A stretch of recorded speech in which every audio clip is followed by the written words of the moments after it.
If you're looking for the best graphics card, here's a list you must see. We made this list based on our personal preference and sorted it based on their features, prices, quality, durability, and reputation of the manufacturers and customer feedback. Also, we've included options for every type of customer. So let's get started.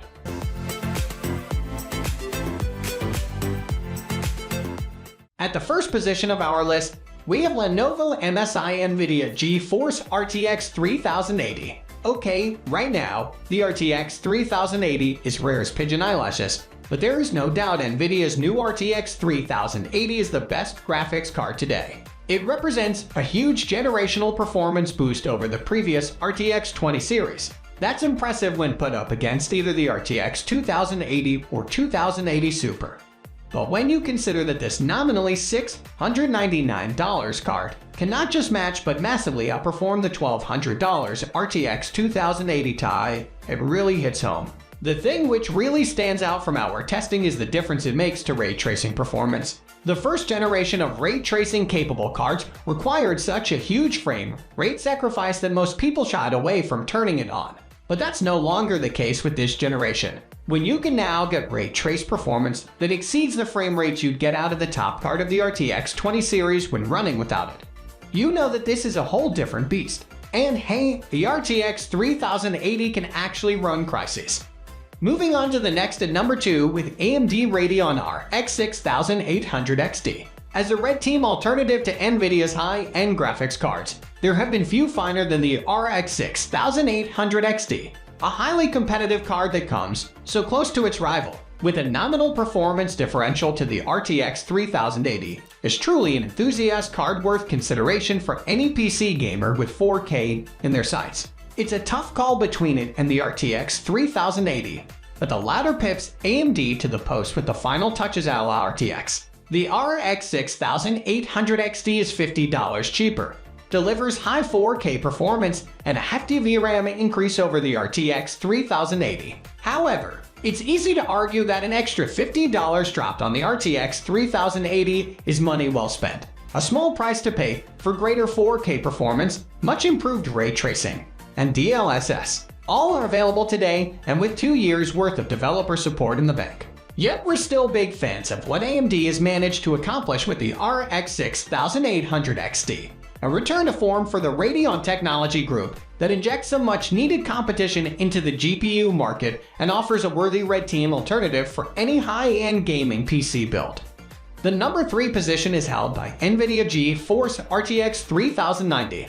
This colossal graphics card is supremely powerful but far more fitting of Titan credentials than GeForce ones. It's not built with your average gamer in mind. Instead, it's targeting creative professionals and compute-intensive application acceleration, and that's why it doesn't come with your average price tag either. As immense in price tag as it is in stature, the question on everyone's lips is it worth it? For gamers, no. It's just not much quicker than the RTX 3080. But for pro creators, for whom time is money, and where lower render time has a direct correlation with how much they can earn, that's where the RTX 3090 comes into its own.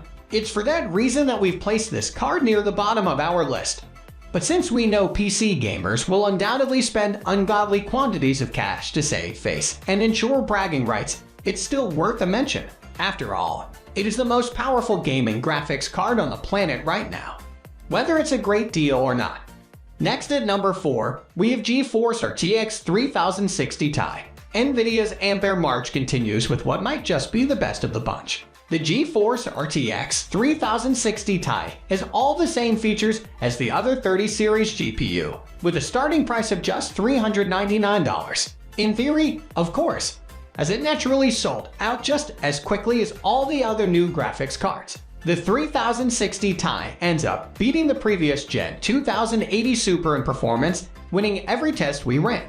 It's also only about 9% slower than the 3070, but costs 20% less. If you're still sitting on a GTX series or similar GPU, like a GTX 1070 or RX Vega 56, the 3060 Ti is up to twice as fast, sometimes even more, in the latest games. The only real concern is the lack of VRAM. 8 GB is enough for now, but some games are starting to push beyond that threshold.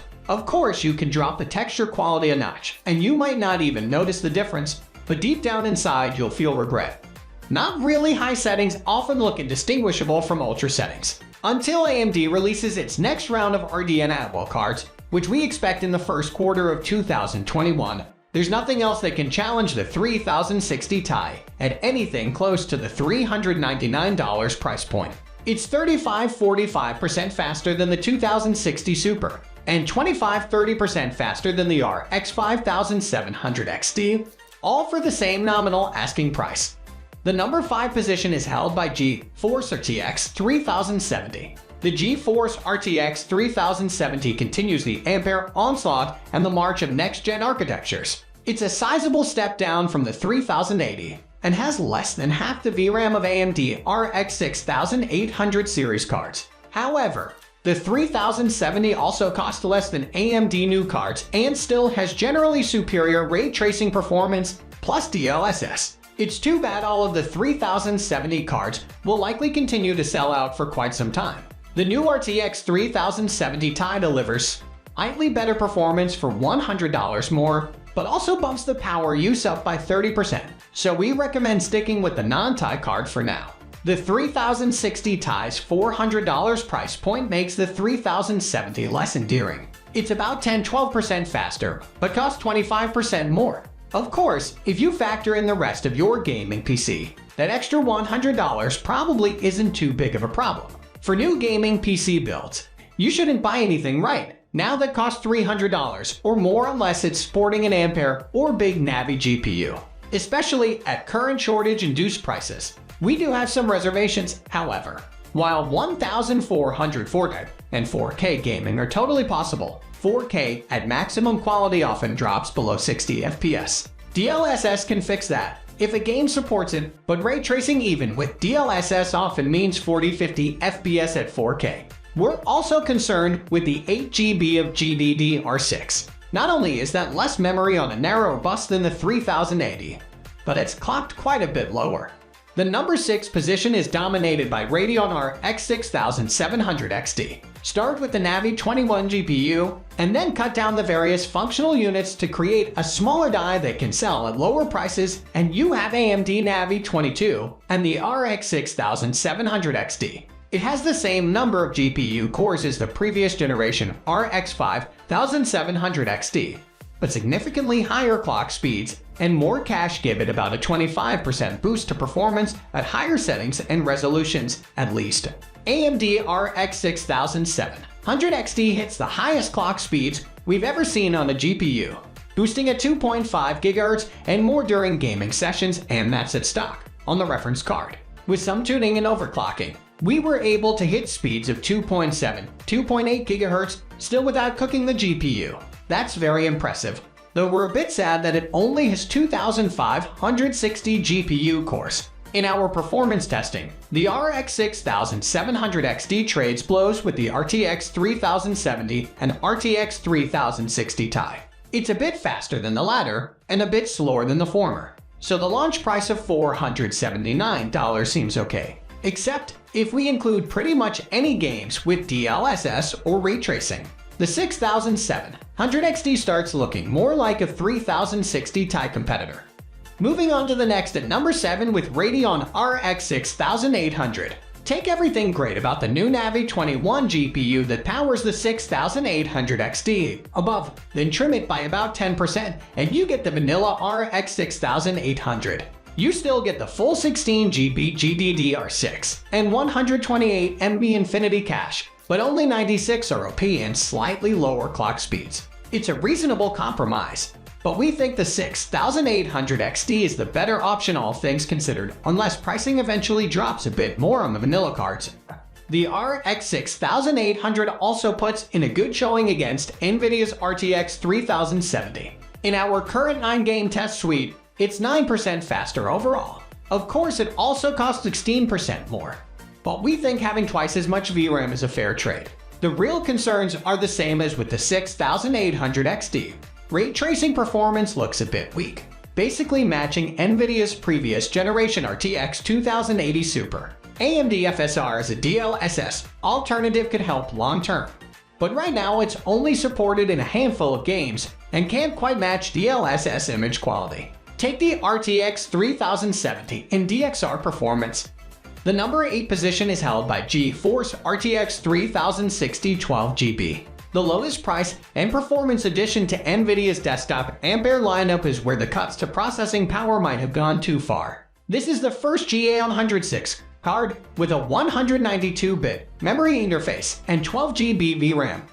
Though we suspect a 6GB model will show up eventually, but with 26% fewer GPU cores compared to the 3060 Ti, and less memory bandwidth, overall performance is only on the level of the RTX 2070. So, 2.5 years later, you can now match a $500 graphics card with a $330 alternative. Or that's the theory. Unfortunately, demand has once again eclipsed supply in a big way, and we're seeing RTX 3060 12GB cards selling on eBay for over $800. That's despite the measures Nvidia took to cut Ethereum mining performance in half, which ended up being meaningless when Nvidia hacked its own drivers on accident.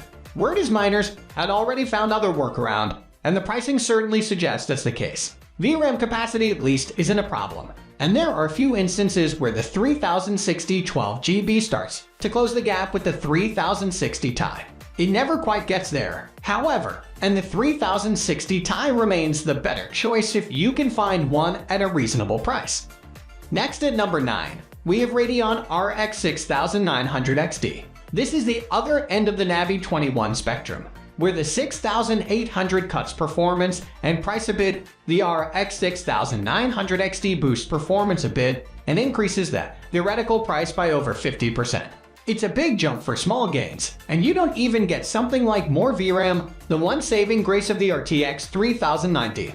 Also, good luck finding one for less than $1,500 right now. AMD pulled out all the stops on the RX 6900 XT. It has a fully enabled Navi 21 GPU, which helps account for its scarcity. It's still a big chip as well, which means AMD is better off making more Zen 3 CPU or console processors than trying to crank out big Navi. Even as a mining solution, it's pretty mediocre, as the RX 6800 matches it on Ethereum hashing performance. The same red flags are still present as well, like the mediocre ray tracing performance and lack of a direct alternative to DLSS. Basically, FSR works on everything, but DLSS only runs on Nvidia and has a 3-year head start on getting game developers to use it. In short, if you want the best RT experience right now, Nvidia still wins. Finally, the number 10 position is dominated by GTX 1660 Super, dipping down closer to $200. Sort of, the main choice comes down to the GeForce GTX 1660 Super, the vanilla GeForce GTX 1660, or the RX 5500 XT 8GB. They're all viable candidates, but we've done the testing, see below, and the GTX 1660 Super is 15% faster than the regular 1660, and nearly 20% faster than the RX 5500 XT 8GB. Basically, we strongly encourage you to spend the extra money for the performance upgrade. Or we would, if you could find a 1660 Super for close to $230. Paying $450 for a GTX 1660 Super is not a good deal. We've looked at the GTX 1660 VS, RX 5500 XT, and declared the Nvidia card the winner. But we also think the GTX 1660 Super better than the GTX 1660. We used to think the RTX 2060 or RX 5600 XT were even better, though increasing prices on those cards make them less attractive these days. We may see a few deals on the 5600 XT, RTX 2060, or GTX 1660 Super, though, which almost certainly isn't going to happen on the latest and greatest next-gen Ampere and Radeon Aplo GPU. Despite using TSMC 12nm FinFET, actual power use is basically identical to AMD Navi 14 chips made using TSMC 7nm FinFET. The fact that Nvidia is faster and draws the same power while using the older manufacturing node says a lot. For $230, The GTX 1660 Super basically gets you the same level of performance as the older GTX 1070 in a more efficient design. That's all for today. We upload tech product review videos every single day, so don't forget to subscribe and hit the bell icon for the upcoming video notification.